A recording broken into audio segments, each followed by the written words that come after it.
Okay, yeah, this is your this one I'm not gonna mute it again. Your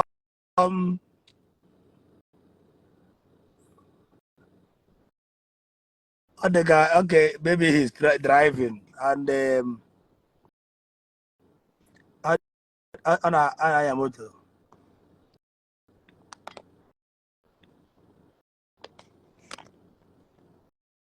I hope I can bring him back again.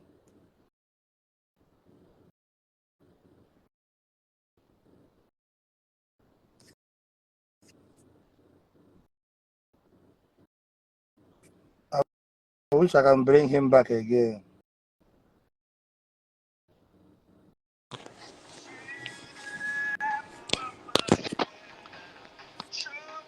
Hello, Hello. good evening. I think your network is bad. Definitely, I will listen to him. He's an elder man. He's like a father to me. Can I you think hear I will me? buy his advice.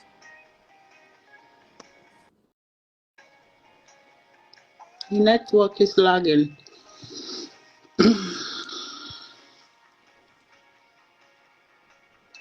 Hello? Alright, let's try again.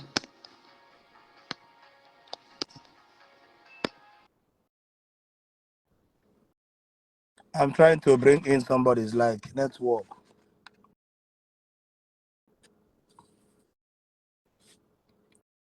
Oh, Peter, ka bully.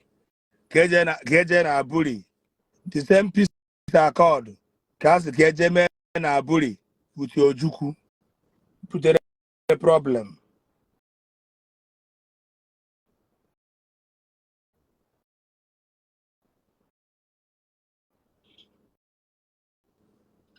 Hello, Jpac.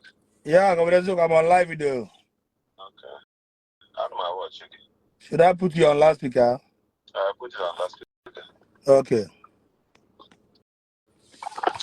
Go on. Okay, Jpac, how am I watching it? Okay, thank you very much. Eziokwu. Yeah. To me, I had wanted you to stop and just watch for some time and see what will happen. So many people could do a lot of things that were not necessary, and some of us looked into it and said, "It is moment. Maybe you keep quiet and watch." And I'll continue to do that even when your image was tampered, that of every other person. But placing a target on your brand, on the brands you advertise, is not really good for anybody to bear. And I also wish anyone behind gingering Ogechi or gingering you to step aside for now. A lot of our people are actually Homer, and many people don't really understand. The only person I pity here so much is Akwa. I pity him so much. There's a post I have here. I think he posted this thing. Somebody sent it to me. He posted about the spiritual father of Evangelist Bukobi. And people were commenting. Somebody went there and commented. I have the screenshot here. Commented and said, so his spiritual father is no longer Mbaka. That's a civil statement you can just endure. You know this guy's response? He said that Father Mbaka is an Enugu enemy. Man, I just looked at it and laughed. See, attacking anybody's products or business is one of the worst things you can do so far. And if anybody does that, remember the implications are very drastic. So my advice to Akwa is for him to step aside. He's not doing Zion good. Creating certain things, and people should know when to stop. People should know when exactly to stop. I myself, my image has been tampered. Ogechi tagged me an ex-convict. Does an ex-convict run for elections? Will an ex-convict front challenge the status quo. If all of us should contribute our effort and our strength, Nigeria might get better.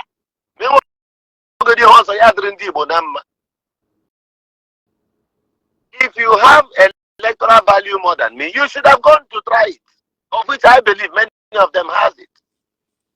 Obruma, that young man should be cautioned. He's trading, the wrong lane.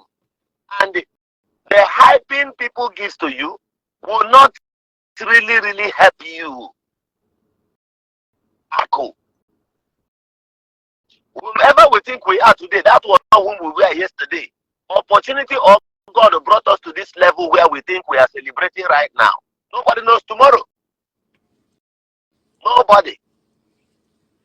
At the end of the day, I equally watched on the video. Today I called you on live video. Since then I've not been able to speak with you because I don't know maybe if you're offended. I was just on the window watching your live video, thinking maybe Eziokwu for coming to make video. But thank God it didn't go that way. Because maybe God helped. You understood me very well that I was not against you. I was only thinking about peace. You see? I watched on a video where Eva comedy left her lane. This was the same lady I made a video and questioned her over coming online to saga Jpac. I said, no, this family, I am concerned. I am now part of them. They are part of me. And I've known Jpac for a very long time. I came and responded to her. Eva called my line and pleaded with me to stay calm, to please either remove that video. She was like trying to put up certain questions to me or whatever. I didn't delete my video. I allowed it because I knew a day like this will come. Eva went on live camera and said that Governor Eziokwu partner in crime with Jpac. I don't know if she actually understands the meaning of crime. The size of her brain. She was busy ranting, tagged me all manner of things on the social media. If I respond now, people will say, remember your political career. And I always ask the general public, the political career, politics concerns and affect every Nigerian you see. Today I was driving along Imo Airport while I was going to the airport. From Mobile Junction, I saw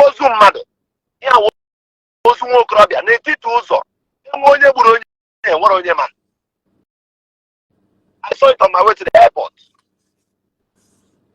See, if that country were a better country, and from what the information I had when I got to the airport, somebody said, yesterday. Now, people don't know that things like this happens along from Mobile Junction before you get to Umudim Junction. Ozumo Krobia. Sound and healthy. The cops cannot there. Police have a brochure. Police have a camera. What is going on? My brother, believe me, just a stone throw from there. The police parked their van and they were busy searching young people. There's a crime at the front. There's a huge crime that has cost human life just at the front. You don't have to 20 poles with the police, you know. Now searching them and I forget with dreadlock. He put work in a motor and I stopped. It does not matter. It does not concern anybody. But remember, also that young man now along that road right now, his family might not know or not. They might not know what has cost him his life. So, and maybe we have a better government in Nigeria, or we have an active government in Imo State. Or if at all the authority or the administrator in Ingopala, or maybe the chairman or the politicians cares, by now investigations should have been carried. So there's a chairman or there's a chairperson since yesterday, and the cause is just lying lifeless along the road and nobody cares. What of Mobile one down that Governor Eziokwu, you don't need to come into politics, your political career thereabout. This kind of nuisance people deposit on the internet are the result of this kind of abnormalities you saw today. Look around your own state. If there are no such cases, as at one day, there is no day that passes in Igbo. They will be for careless calls not somewhere. And nobody takes charge of it. So these people don't care about all of these things. All they know is this December they look for a way to sneak into Southeast, and at the friends of time they still escape and leave. Even those people who send people to Saga day and night, they are not also free. Believe what I'm telling you.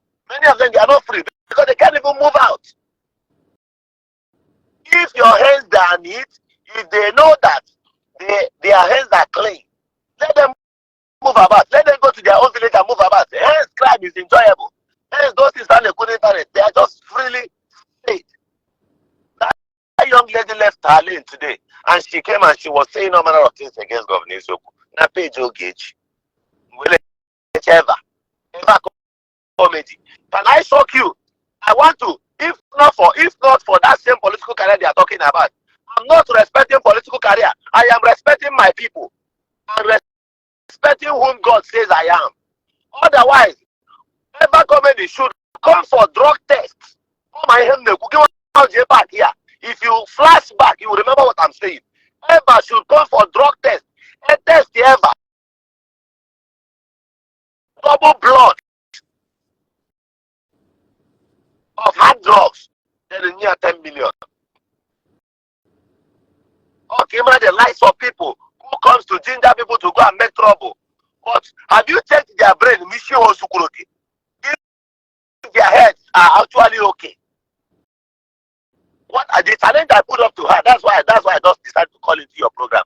Ever should come for a drug proper test. If you test ever comedy, and when anything that pertains to drug on their head on our veins on daily basis, you not pay any amount of money. These are the kind of people who will appear on someone's page instead of them to mediate for peace. You see them running their mouth. And Jpac, I don't know. Ever, we were supposed to battle in all of in Egypt, and you did not accept it because it's possible. Governor Eziokwu. If ever you be the worst about me webinar, let me tell you this. I've never said this before on live camera. Yeah, but let me just say that I am the cause of the everything. You know why? Because my page was having problem, so I decided to travel to a far country so that my IP will come back. That is what I normally do. If I travel to a far country, stay 1 week or 2 weeks, the network and IP will change. Borrow visa agent na Abuja. Akwa visa fee, everything, but ticket. Because the ever now some na country will get na page and problem. Mgbe nkorokwa asịrị wee gwara ntụrụ ịga Egypt. Moreover, ihe ebe ntụrụ ịga bụ Rwanda, ka ntụrụ ịga Rwanda. Wee sị na ntụrụ ịga Egypt, wee sị m not interested ego one.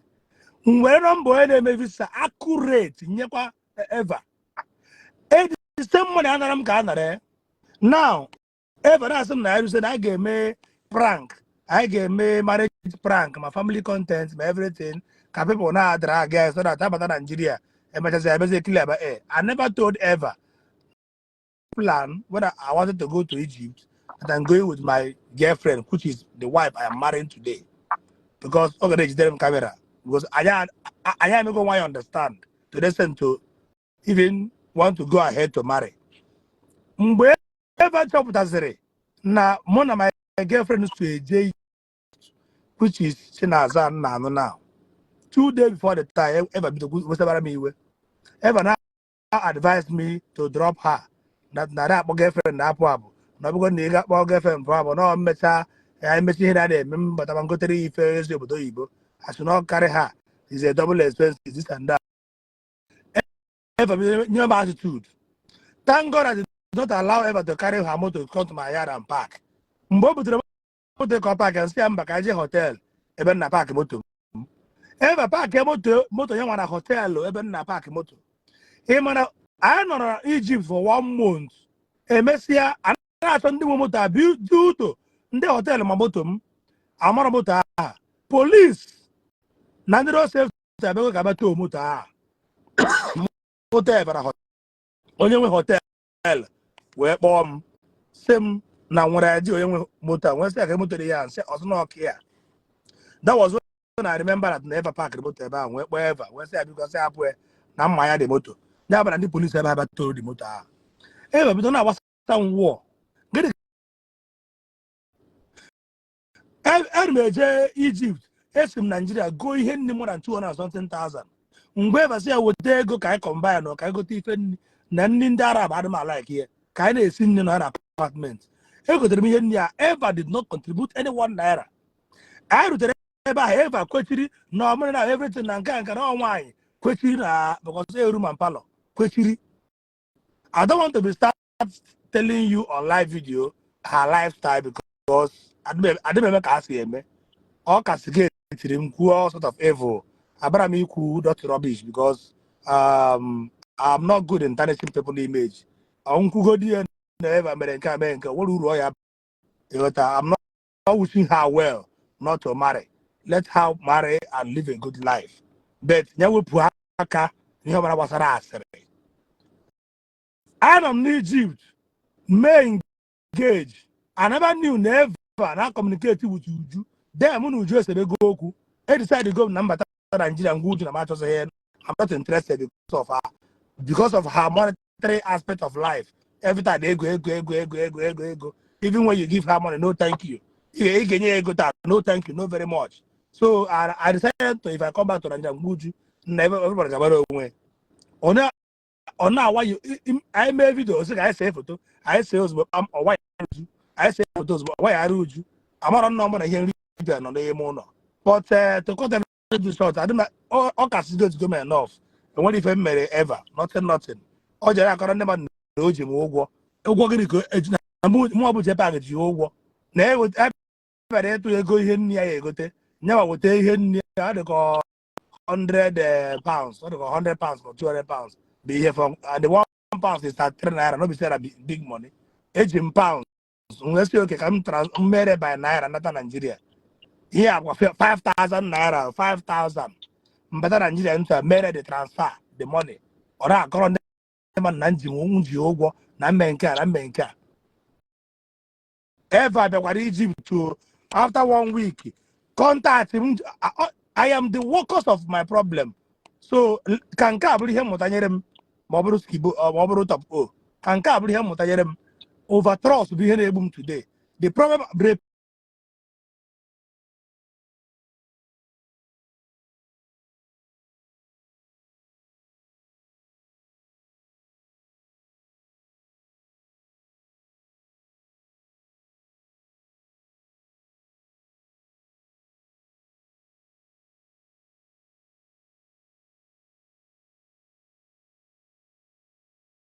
They think all this so touching when people call you and tell you do this. It's not everybody somebody must neglect. See, fools don't accept advice. And once fools are losing, they think they are winning.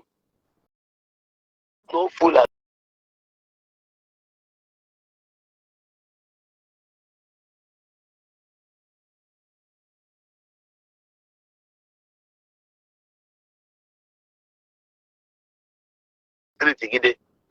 he or she will look away from what she's saying.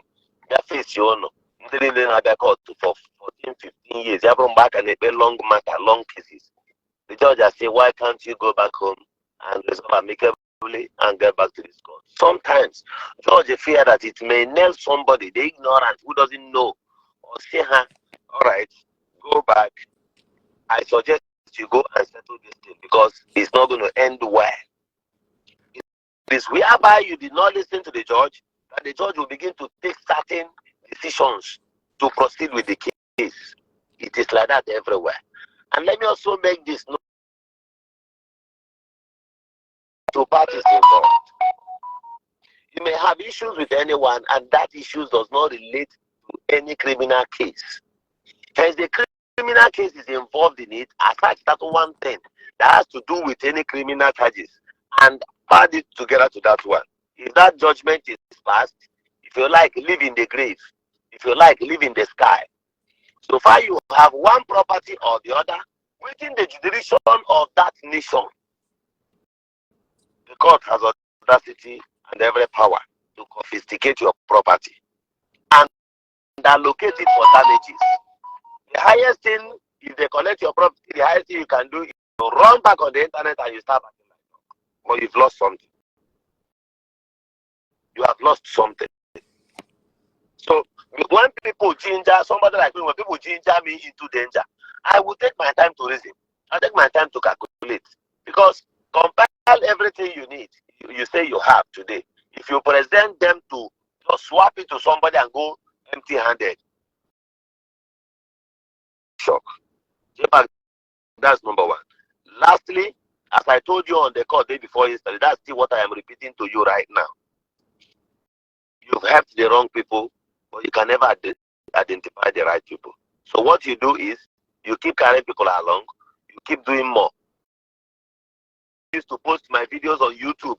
The account you see on Facebook, I mean on YouTube, where they post my videos, cash out. You and I knows.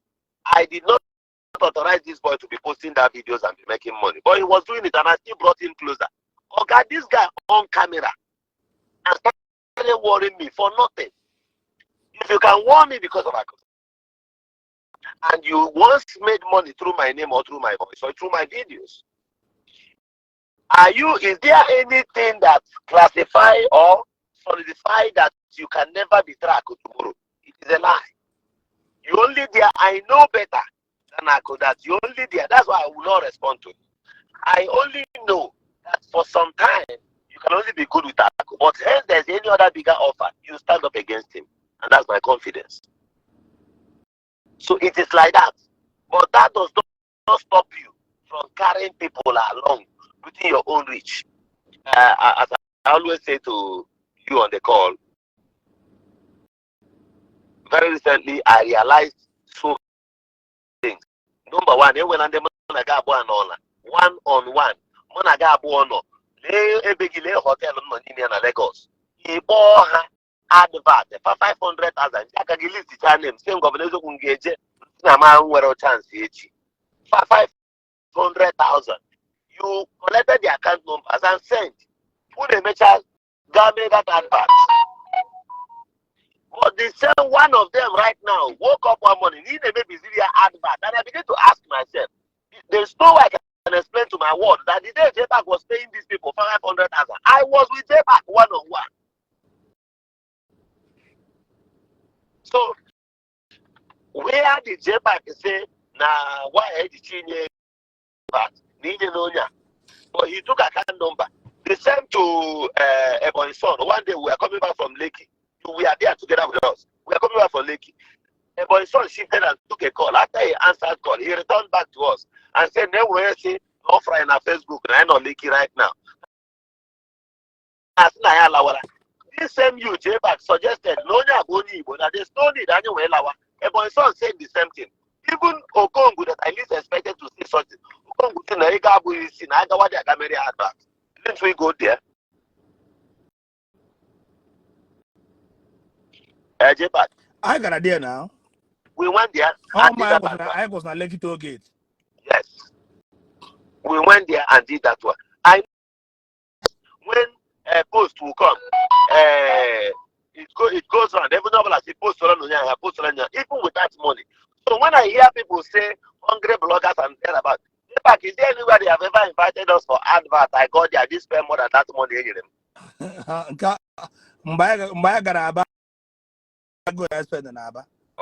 If you do therapy not 50,000, then I go 150,000. How much is fuel? AJ fuel is 6 VCs engine from Anambra to Aba. How much is fuel going and coming back? How much did we spray? How much did we dash people?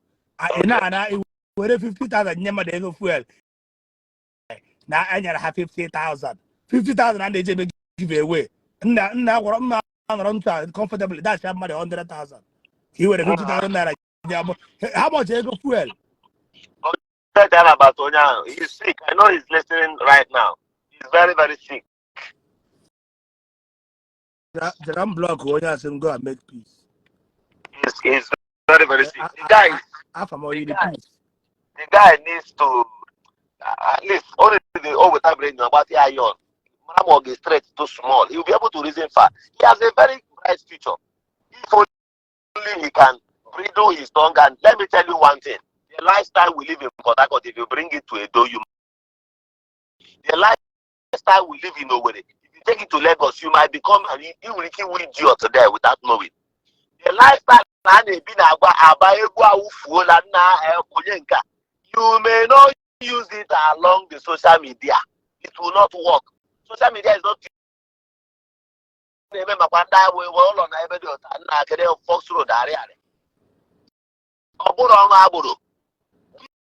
Business, business.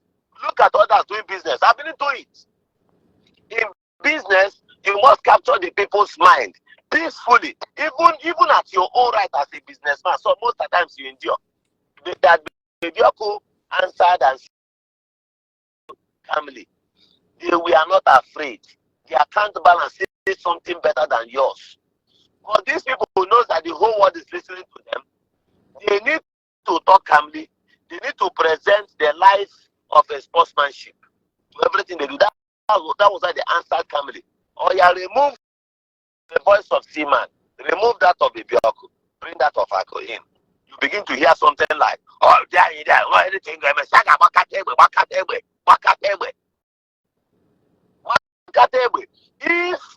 if that lifestyle of aburuship is better, why didn't you give that to your children under the bridge or under the flyover?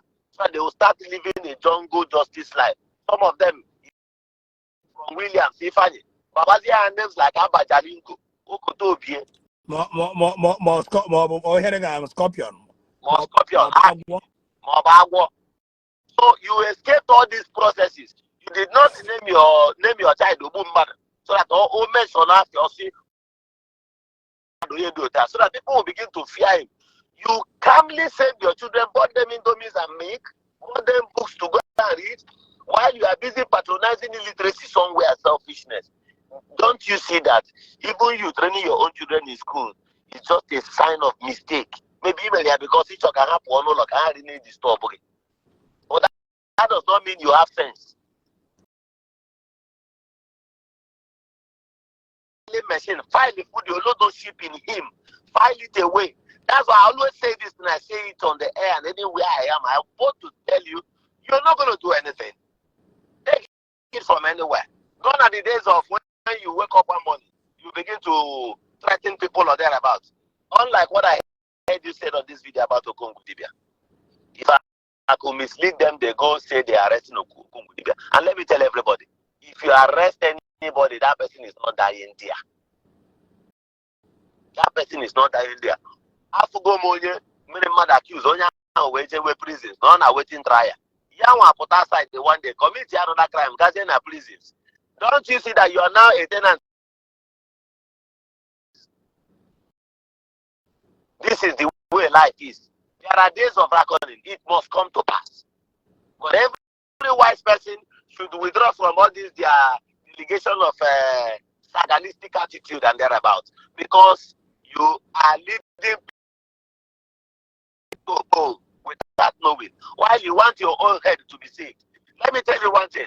If I were to be John the Baptist, before they will unplug my own head, that of my enemy will go first. Thank you and good night. God bless you. My brother, if anybody gives offer for peace, kindly do that. I also heard where you said all of them must get an apology. It is good. But also should, in case if this is done, you forget and move on. No, beyond that apology, we let it go. I can decide not. Don't apologize to me. I am where even my enemy, I'm your enemy. I am, but yonder him, my wife, you offended my wife and the death of her mother. You don't know her mother. You offended the people around me. Don't apologize. Don't apologize to me. Apologize to those people. You destroy their business one way or the other.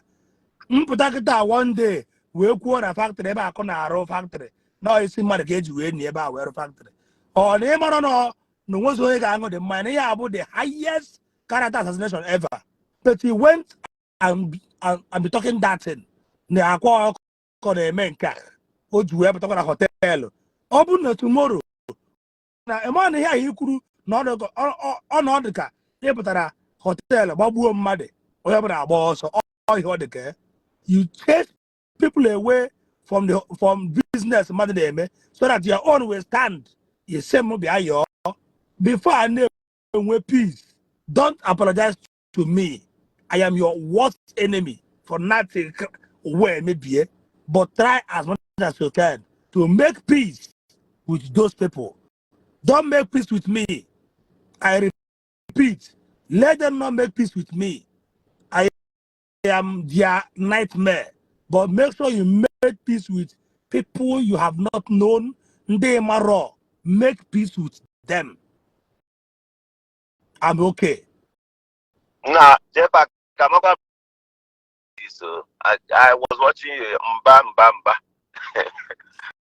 My brother, just calm down. Just calm down. These things will be fixed. All those things they come about my wife. The love I have for my wife. See, let me tell you. You know how I suffered about why. From one woman to another, from one woman to another, even when people are dragging me. I am asking God, give me somebody I will love. And also the person will love me back. Because I'm a play type. I'm a good well. So I need a woman who got the same spirit of play. My carbon copy and my twin. God gave me my twin and my carbon. Jpac, give me this opportunity and let me this message here to somebody. I will call her name while I will say this thing. I want to use this medium to pass this message to young ladies.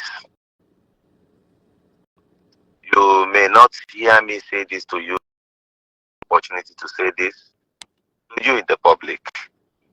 I want young ladies to mind what they do. Before you join Saga, look back and ask yourself, how many children do you have? Do not allow people to bring you on to come and join certain things. See, Saga should be men's property because they can easily fall and they will move on with their lives. But I'm telling you that this is a school and a classroom of non-teacher, non-lecturer, but there are many students. When people see you tear white like a lion on the internet, trying to go and prove yourself on a certain page, or maybe you are bold online. I overheard where a young lady was saying,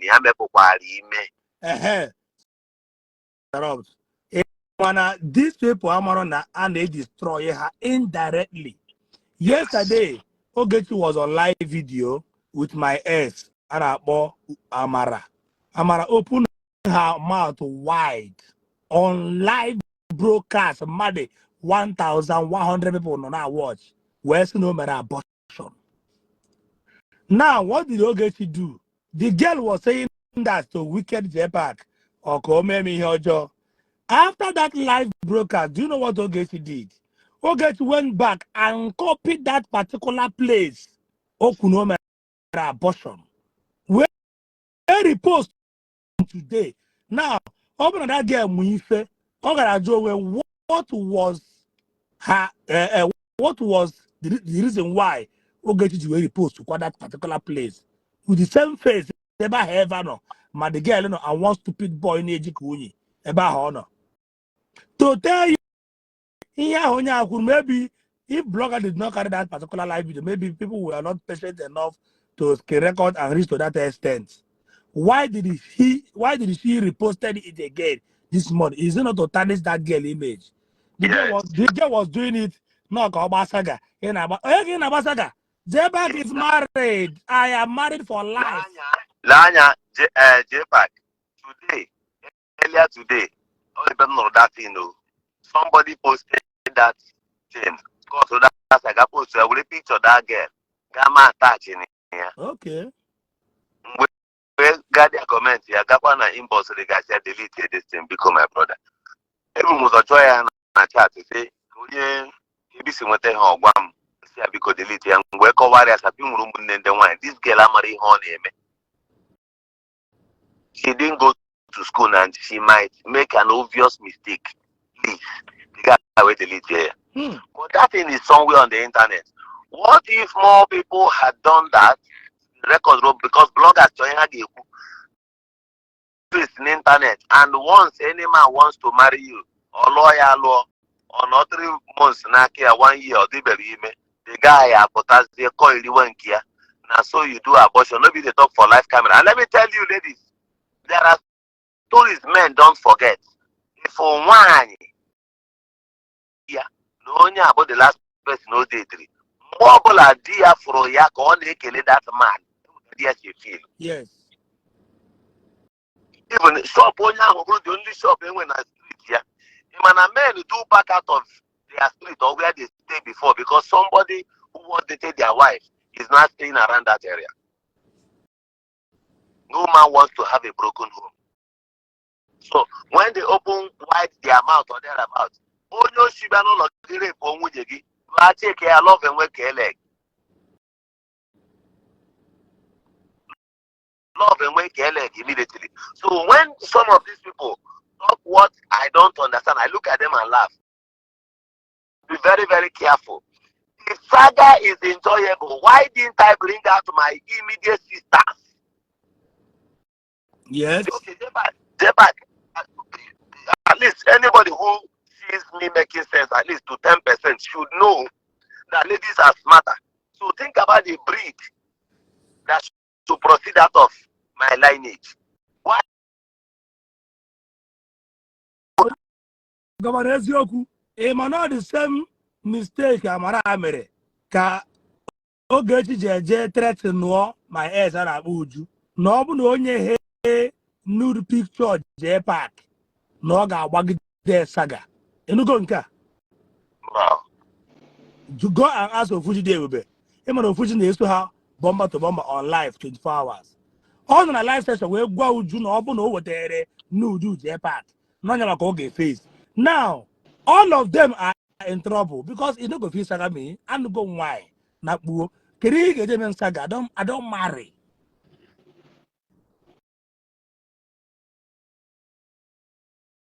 For wars because of getting I married my blood and I married my bone. I married myself. Let me just say it. Okay.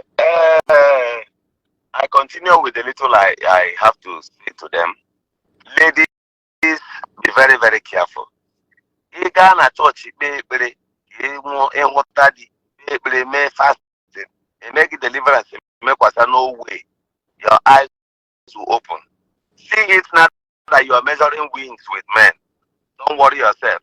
But to every little contribution or your participation in anything false and saga will affect you very, very soon.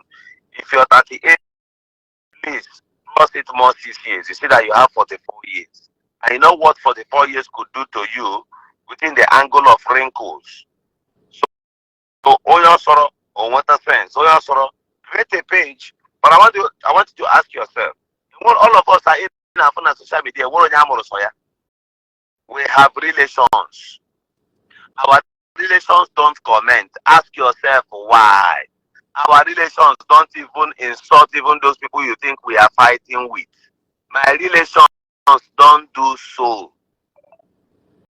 They don't even almost all of them don't use name anywhere, any place. So when you feel your page create, but the day you will realize what you have done to yourself is the day you get to the church and the pastor will say, those that wants to get married before the end of this year, even when the year is just remaining about something days to end, though, you will see that the next person around you now before since was starting with a man and not Japan. All of them will jump out and come to the front seat and lift up their hands, begging God for husband. So you that has not your spare tire, can you power your spare tire? Why not use your head so that I and Kibu who will lead you to your promised land? So if they like, they should engage on saga. Do it anyhow you like. Those of you who are following ever to go and do saga, ever has a child, don't run one. Looking for an agari kolodo like that, and does not care. Everywhere. In fact, somebody now I got a boyfriend. Immediately I got to Egypt. Just 2 days later, I met the love of my life. Onye love of her life, onye Egypt, the Egyptian, and this Egyptian had English. Arab. They only communicate through translator, even when the both of them sit together. Obviously, have a love of her life. Don't you see the level of confusion about one way to foolishness? Okay? So don't follow, join never to go and do any saga whatsoever as a young lady. Don't try it. Ignore some of these people. Then, unlike the other, there is one, I don't want to call the name of this lady, one Philippine idiot who bases in Switzerland, in Sweden. I think it's Sweden. That looks like a fire. Got put her on live.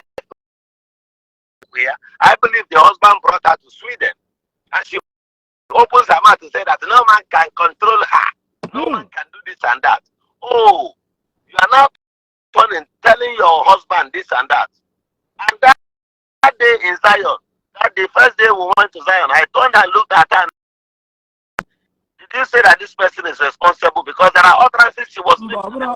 Sweden, on Austria, after this empire, when you're so, Hunter gang up fight against me. Is about this empire, Gaza for the first time. But even when this was saying all sort of trash against Zion, now when it got more force with our web, there, you know, get to believe about war before all this okay, yes. All because of all gay female, now this did not post me. Normally, this is the man Eziokwu, all man Eziokwu, but not because of the all gay tea, saga, I didn't care. That's the first year, no, come on about war. Allow me, of whom wrote my boy, on water that the war away. Or can they put them like that? I don't want to face her, let her go her way. That's the way, in GM. Somebody, I got 8,000. I lucky. I got 9,000. Dear, we cool him and I'm Katamana Jeraba. If it goes to a child,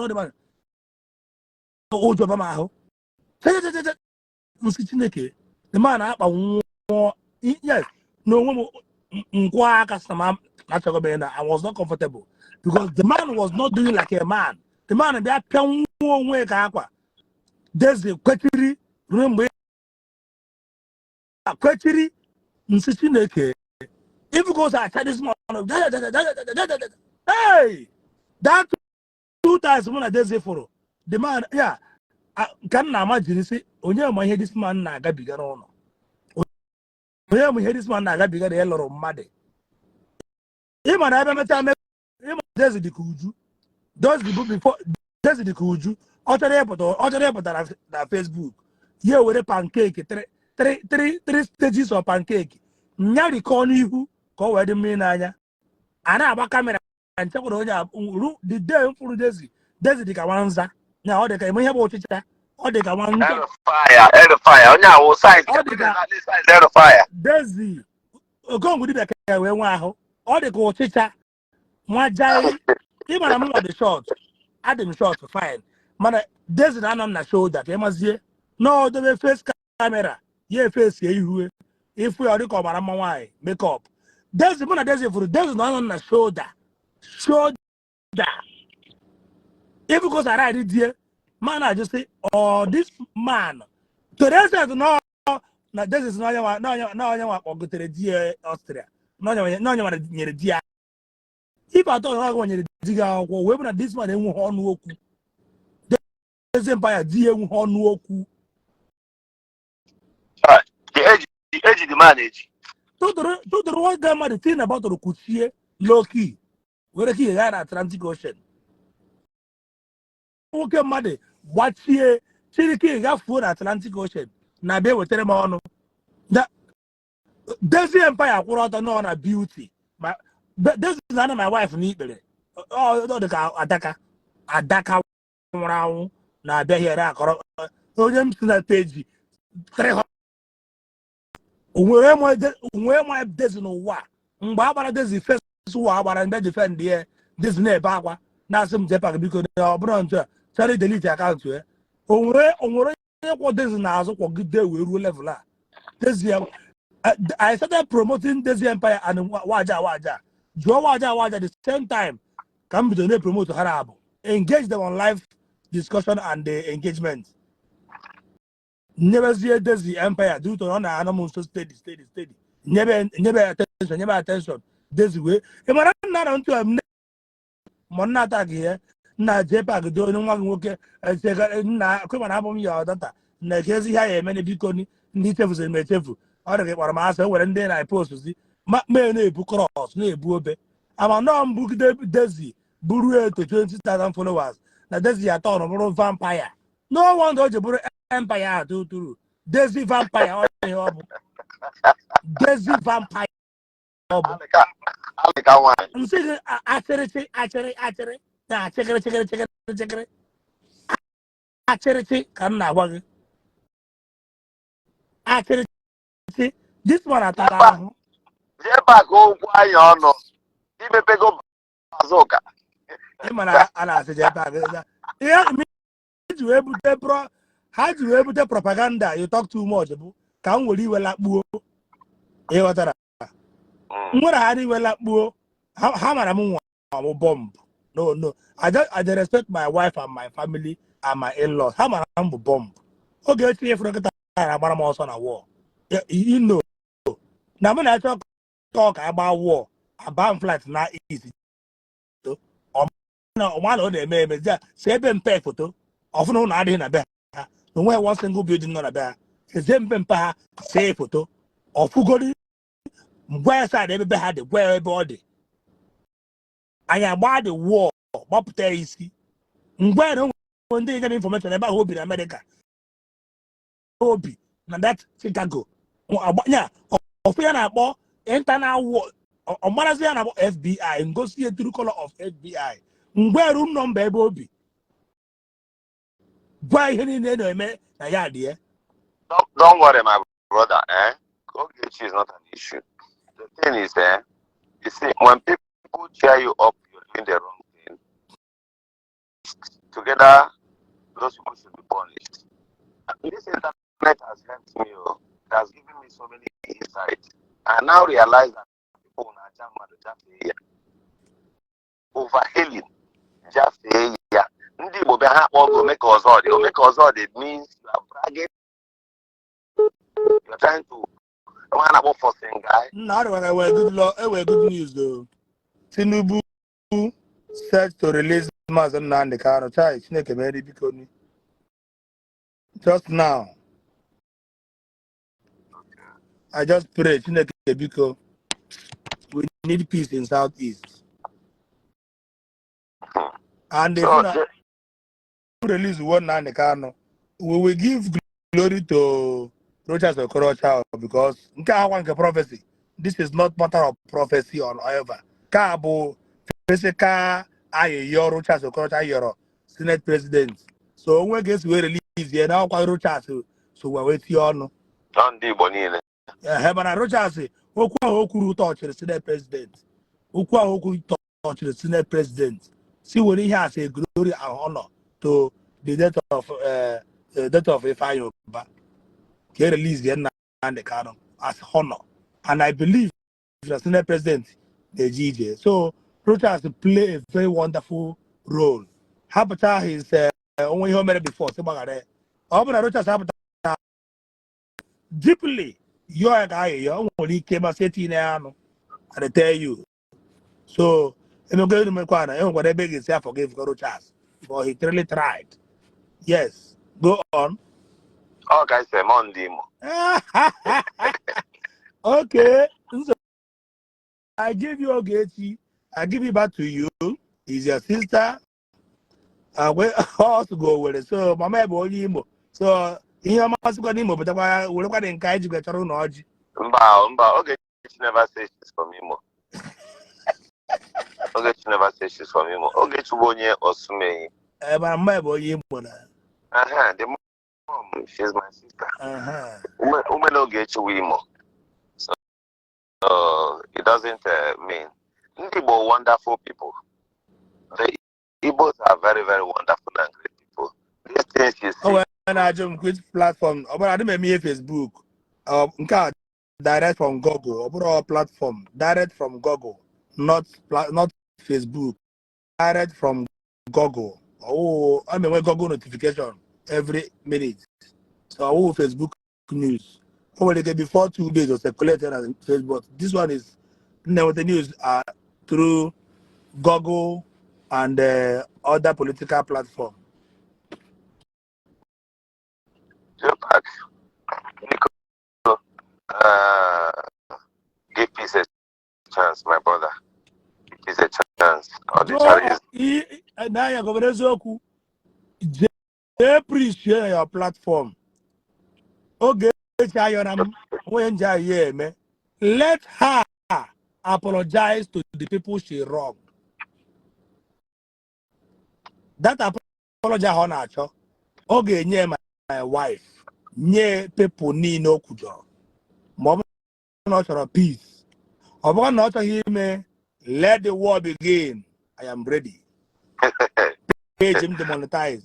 Before I'm the war, 2 months. My better 5,000.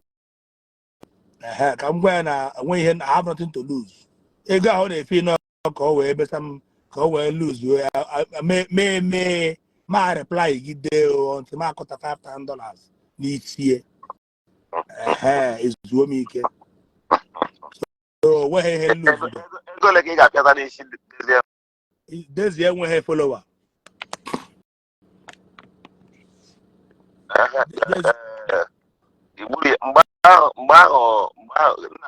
You know, I like asking political questions. I want to ask you some questions. Can make my fans so beyond because they are on my WhatsApp right now writing me from Eziokwu.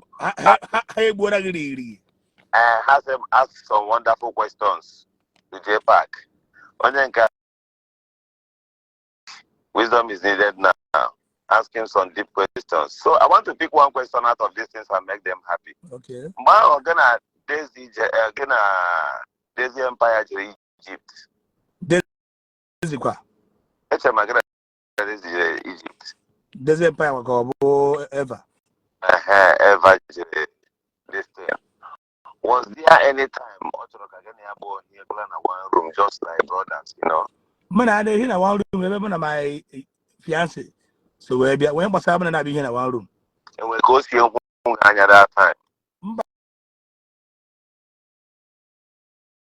Because my wife now is all over me. I'm all over my wife. So what such a thing I draw. Almost qua a man, a mamma, but more man, I want me paint you cover to do ya I draw. Oh, yeah, no problem.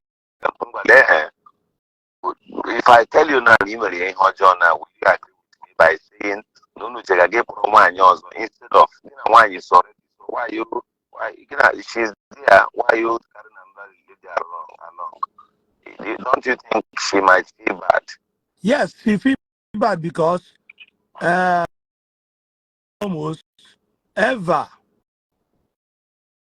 never made a prank na Akwa be a moto. Are you hearing me? Na Akwa be a moto. Ever where some kebaya we made a prank, where some muka jen and one day work the remote on a first avenue. I wear jeba one more video that in the video. Na Akwa be the moto wube. I start with that prank. Mbaga Facebook and Akwa IP Facebook at Buribu. Okay, but millions of views. Everybody make it go to that thing. So at a point, and I was here wunya akwa. You will be ever. Man up wunya akwa. So all the comments need a wunya akwa every year wunya akwa. Monday they have a prank or some because muka warande madayana is getting out of hand. Well, he ever remember that book or man akwa be a moto true. Akwa eji here busy a moto ka rail. Odiya but I got of my wife when she did not even know my wife or one of my wife. I stand there in English with my wife. Or when he stand with my wife in anything. In the claim neighbor graduate manner, he ain't on a Igbo from morning till night be Igbo. Mbo JU service. Mono Igbo.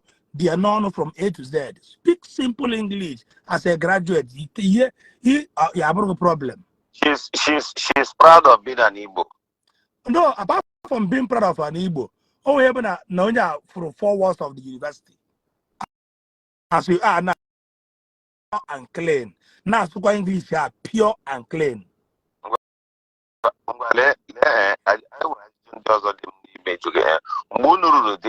as only and would and when we sympathize with ever comedies.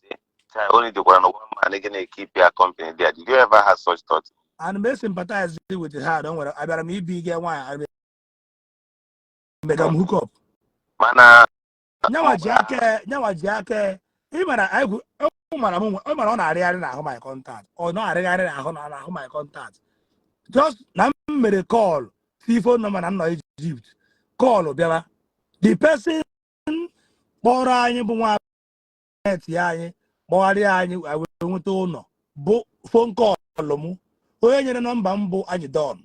What's that or Jpac or bomb? I'm one of my Facebook far from Mobiago host one of my wife. The crime committee the Bunamuja, whatever way. Agent the first day. Where don't come ever so where be. No matter like April low, carry the castle on poor people host to happens there no. Now I would like to come with ever. At a point, this my wife no because of a Tuesday go save generosity and the open mind and the open heart. I would like to include her. So that don't we I did not want to bend the time or ever wager. No, with the only I want to about my own contact. Open all my home up one what I wear poor or may what okay, but the same thing. Our expectations we are granted at least after 2 days. I must say him at a point happens to the owner what is the other to either was out poor again number. So mana na ano hold you know you see. Did you were you suspecting on a low range mobile on a guy is you got to move because now she's a grown up, so I'm not monitoring her movement. Or she have no right to tell me where she's going. She's grown up. Ojego where the boom about them skate, boom about that skate. So if I'm not the right to go where. okay. One shocking one, I'm joking now. Very, very silly question, but very, very important that I ask because sometimes in my imagination rules the heart. Okay, I think you describe us size the panty ever. Can you describe it? Size the panty ever. Can you describe it? You were any memoir when I jumped out of you. You matter exercise, yeah. Matter how many years?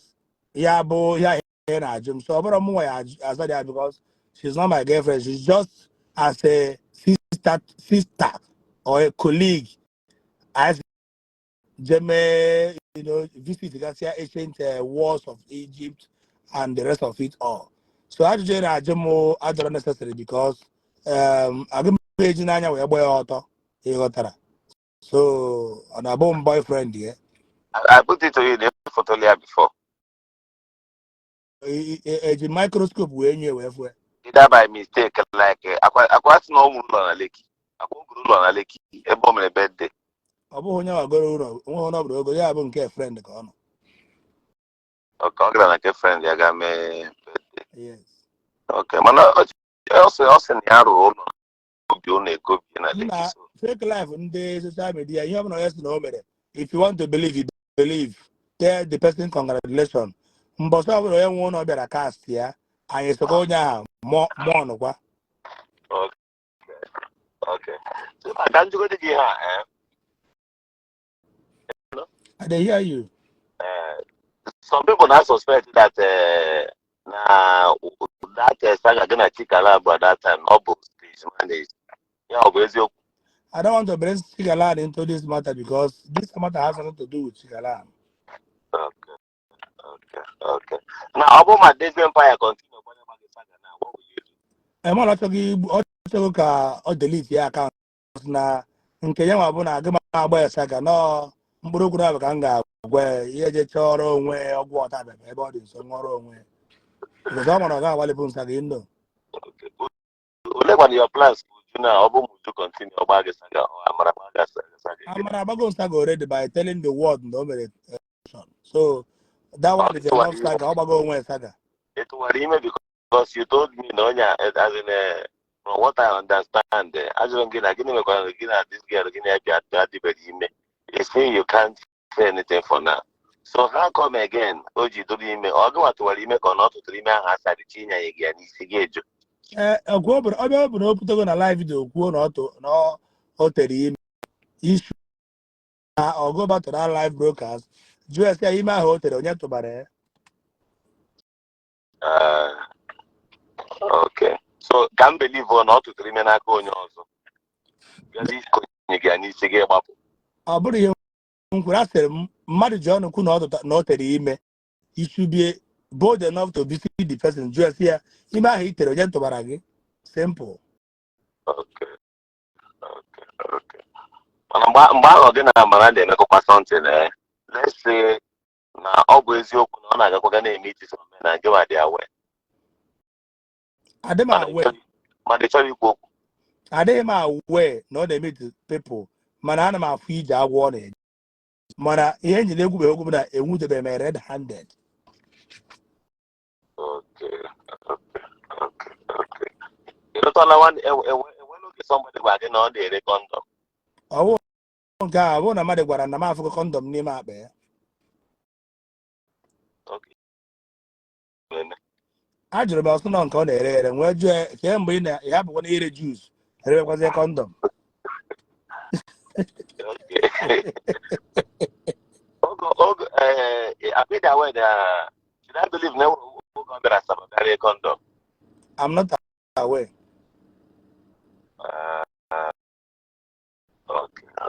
Okay. I was thinking so. I was thinking now when we had a time. Jpac, you remember as for the side of what is going on right now on the internet, I support and advise you to ignore this particular side. See anybody on the corner right now, this is where I will resume from tomorrow self. Anybody from the background who gingers this to continue, I will on my camera, bring out my political career whatsoever. Got shift to inside the wardrobe, hang and I will start responding to such people. I wouldn't respond because sometimes I realized, okay, I'm not going to say happen. It's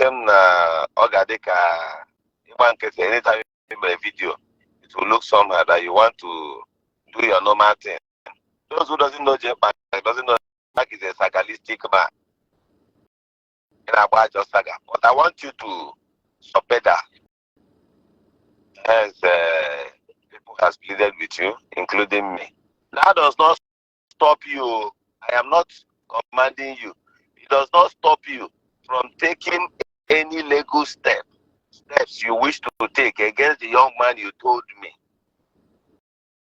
That is, but I also thank you for keeping quiet. Maybe the young man has apologized to you by making videos and accusing your wife unnecessarily. So, you see such videos, that guy made a very big mistake. And if he goes in for it, he will pay. So, Udodi, thank you very much. I say you should stop saga.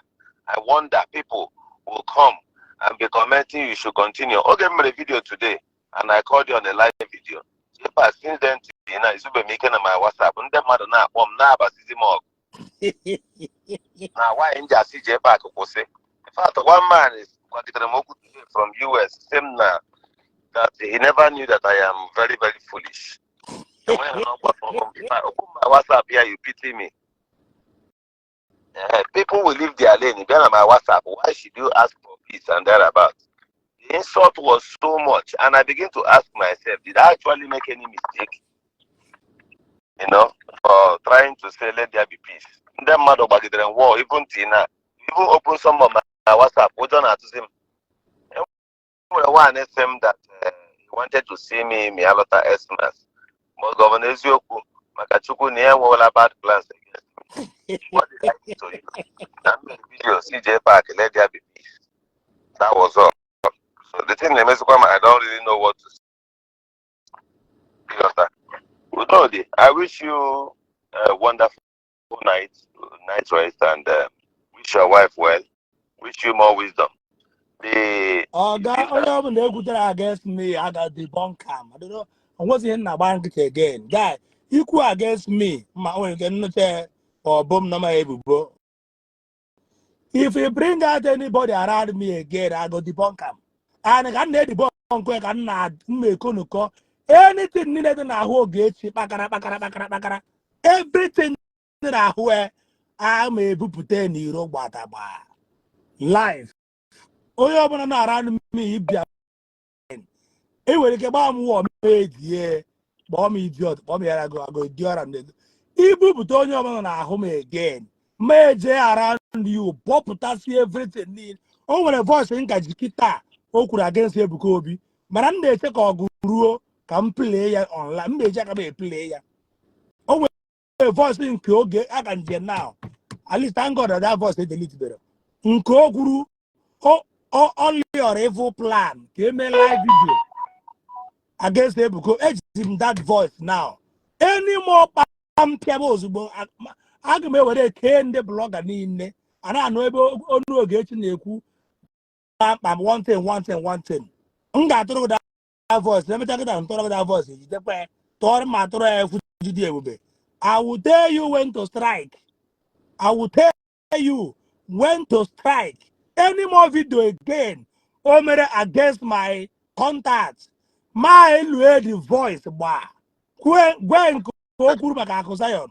everything in my poster police, I got police. Over court, I never cause anyone. I got my talk that voice tonight after this live video. I'm talking about the voice. I don't know. All that ceremony, Jpac is an area, and I don't know what say. I'm not throw the voice of bomb each day.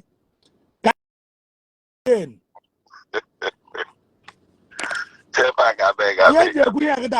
People will not hear now. Jpac doesn't keep secret. I don't know how many years ago or whatever. I'm Africa now for almost 1 month now. Can I drag him? Not drag my everything about me. I don't talk. I never send anybody any voice. I never send anybody anything. My bank. When I'm bobbing, I'm my head take it. Blame us, you know, Facebook. So I not know that Jpac is like this. I would distance myself on Jpac. He talked too much. Now Jpac is calm. Nobody wouldn't want to tell Ogechi to stop bringing those people on a pedalize again. No, I'm booped the hand egg at that. I'm also Piam. The heart of a voice. Or won't not get answered. Or where say, or when I said, No, has no getting a life. Can you my fans chance can I watch the war? I'm on a live on the stream of my ambassador more.